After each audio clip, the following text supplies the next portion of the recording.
Mag-inang Carla Estrada at Daniel Padilla galit nga ba kay OG Diaz?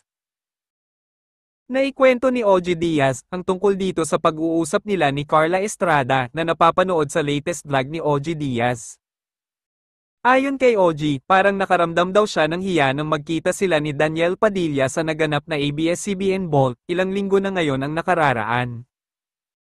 Matatanda ang madalas laman ng mga vlogs ni OG noon si Daniel Padilla, lalo na noong kasagsagan ng isyu ng breakup ng aktor at ng ex-girlfriend nitong si Catherine Bernardo. Si Mama Ogs ang isa sa mga nagpasabog ng balitang hiwalay na ang Katniel noong 2023. Siya rin ang naglabas ng chikang palihim daw na nagkikita sina Daniel Padilla at Andrea Brillantes na siyang naging sanhi umano ng breakup ng Katniel. Kasunod nito, nabash ng todo si OG at tinawag na fake news peddler ng Katniel fans. Pero after ng ilang linggo, kinumpirma nga ni Kat at DJ na hiwalay na sila. At dahil nga dito ay talagang nagalit si Daniel Padilla noon kay OG Diaz. Pero gumawa raw ng paraan si Carla Estrada na magkausap ang dalawa. Say ni OG kay Carla, nung nilapit mo ako kay DJ parang ako yung nahiya.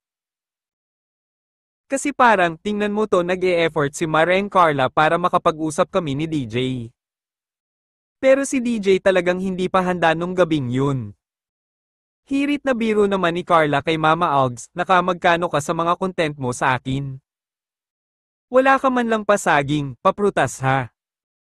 Pero say ni Carla, tulad niya ay hindi rin naman daw nagtatanim ng galit si DJ sa mga nagsasalita ng hindi maganda tungkol sa kanila. Samantala, inamin naman ni Carla na totoong nabuwisit din siya kay OG.